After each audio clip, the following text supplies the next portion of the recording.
3월 4일 사순절 묵상 두 번째 주 세 번째 날 묵상에 함께 해주신 여러분들 환영합니다. 저희는 계속해서 히브리서 말씀 읽고 묵상 나누고 있습니다. 오늘은 히브리서 4장 1절부터 7절까지 같이 읽고 묵상 나누도록 하겠습니다. 그러므로 우리는 두려워할지니 그의 안식에 들어갈 약속이 남아있을지라도 너희 중에 혹 미치지 못할 자가 있을까 함이라. 저희와 같이 우리도 복음 전함을 받은 자이나 그러나 그 들은 바 말씀이 저희에게 유익되지 못한 것은 듣는 자가 믿음을 화합치 아니함이라. 이미 믿는 우리들은 저 안식에 들어가는도다. 그 말씀하신 바와 같으니 내가 노하여 맹세한 바와 같이 저희가 내 안식에 들어오지 못하리라 하셨다 하였으나 세상을 창조할 때부터 그 일이 이루었느니라.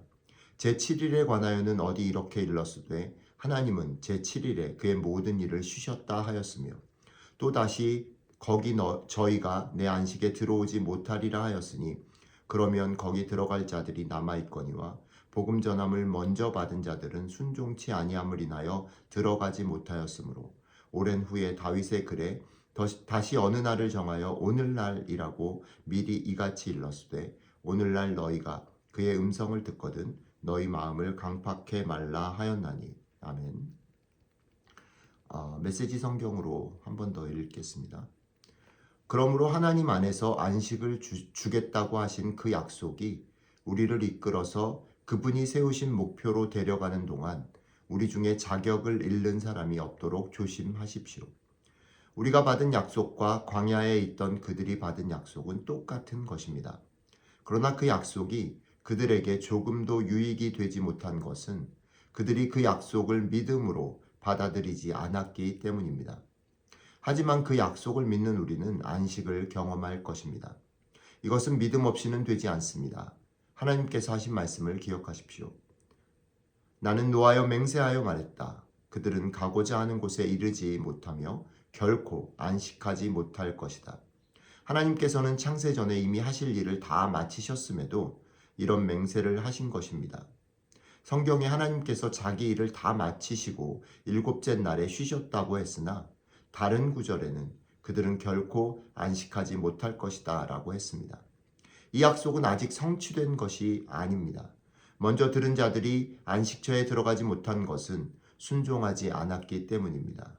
하나님은 오늘로 날짜를 조정하시며 끊임없이 약속을 갱신해 주십니다.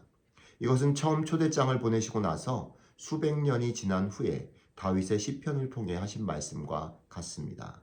오늘 너희는 귀 기울여 들어라. 너의 귀를 막지 말아라. 아멘.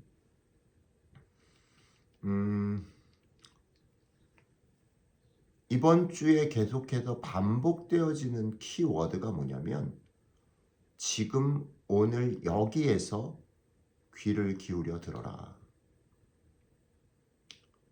듣지 않고 믿지 않으면 약속에 들어가지 못할 수도 있다. 이겁니다. 이 말은 두 가지 얘기로 오늘 사용되어지고 있는데 하나는 맨 마지막 부분에서 하나님은 오늘로 날짜를 조정하시며 끊임없이 약속을 갱신해 주신다라고 말할 때 하나님께서는 계속해서 참으시면서 그의 백성 이스라엘에게 기회를 주신다라는 말로도 읽힐 수 있고 또 하나는 그럼에도 불구하고 또 오늘 여기에서 그 말씀에 귀를 기울이고 믿지 않고 그 말씀에 순종하지 않으면 그 약속이 취소될 수도 있다라는 경고이기도 합니다.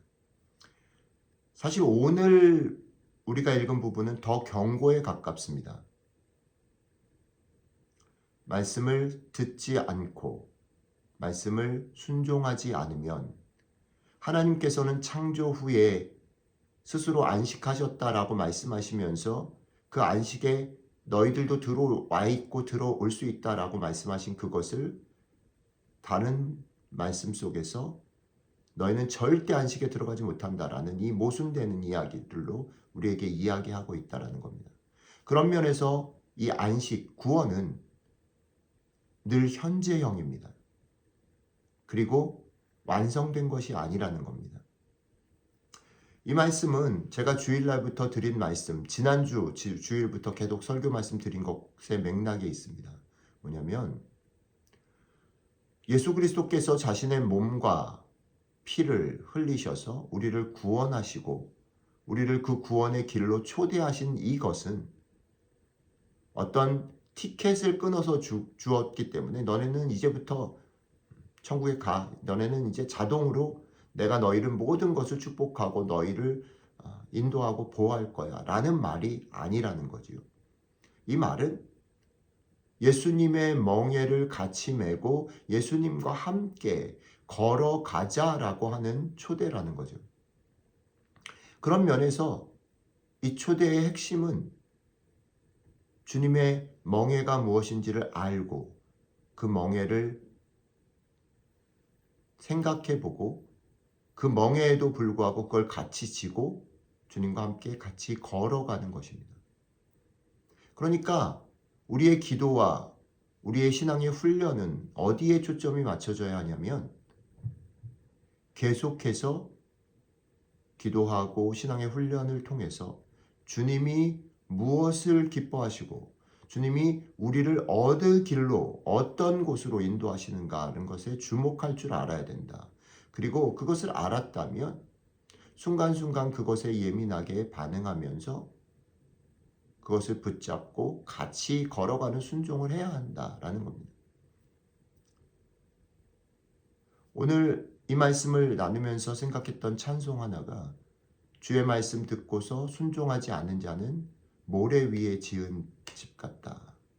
순종하는 자는 반석 위에 집을 짓는 자와 같다.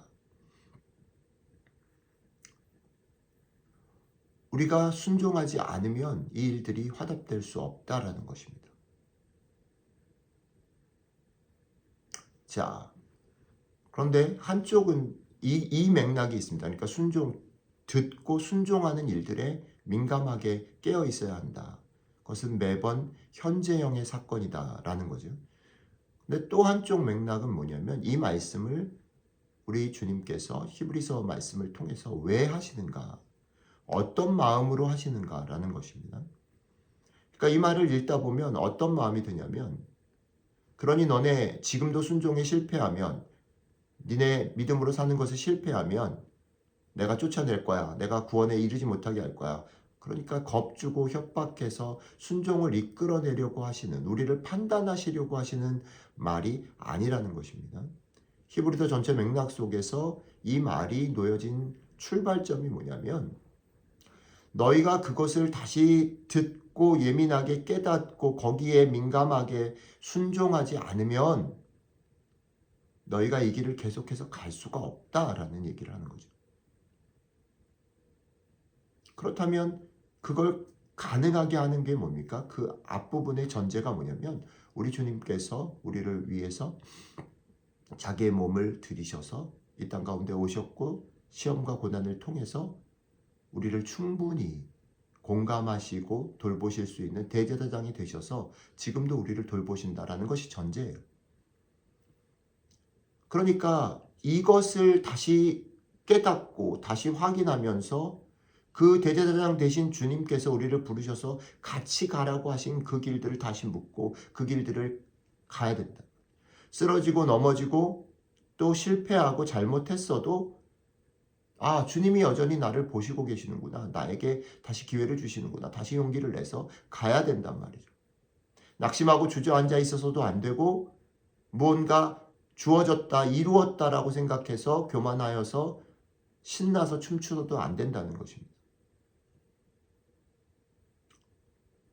너무 교만해서 주님 생각하지 못할까봐. 그렇게 하면 오래 못 가기 때문에. 또 낙심해서 주저앉아서 안 가겠다라고 포기할까봐. 그렇게 하면 또 역시 끝까지 못 가기 때문에. 주님께서 이 얘기를 하시는 겁니다. 사랑하는 성도 여러분, 오늘 우리가 이 말씀을 받을 때 다시 한번 이 아침에, 그러니 이 아침에 드리는 기도가 너무 소중한 거예요. 주님, 제 성정과 저에게 놓인 삶의 무게들을 아시는 주님께서 다시 이 말씀 주시니까 제가 오늘 삶의 구비구비에 중요한 순간마다 이 말씀 꺼내서 다시 힘내게 하십시오. 다시 겸손하게 하십시오. 다시 사랑하라고 섬기라고 부르신 그 부르심에 합당한 삶들로 다시 내 삶의 목표를 맞추게 하십시오. 성령님, 우리를 도와주십시오. 이것이 우리 아침의 기도가 되어야 할 것입니다. 그리고 이 기도에 힘입어 오늘 하루 여러분들과 저의 삶이 주님과 동행하는 삶이 되시기를 주님의 이름으로 축복합니다. 기도하겠습니다.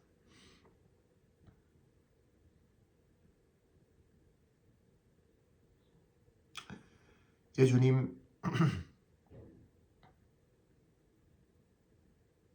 저희들의 가벼움과 저희들이 순간순간에 벌어지는 일들과 저희들의 감정에 충실한 사람들인 것을 아셔서 다시 한번 경고하시고 다시 한번 힘나게 하시고 다시 한번 우리를 격려해 주셔서 감사합니다. 오늘 하루 이 주님의 말씀 붙잡고 순간순간마다 힘도 내고 순간순간마다 정신을 차리고 순간순간마다 겸손하게 더 많이 사랑하며 살아가는 저희들 될 수 있으면 좋겠습니다. 감사드리며 우리 주 예수님 이름으로 기도드렸습니다. 아멘.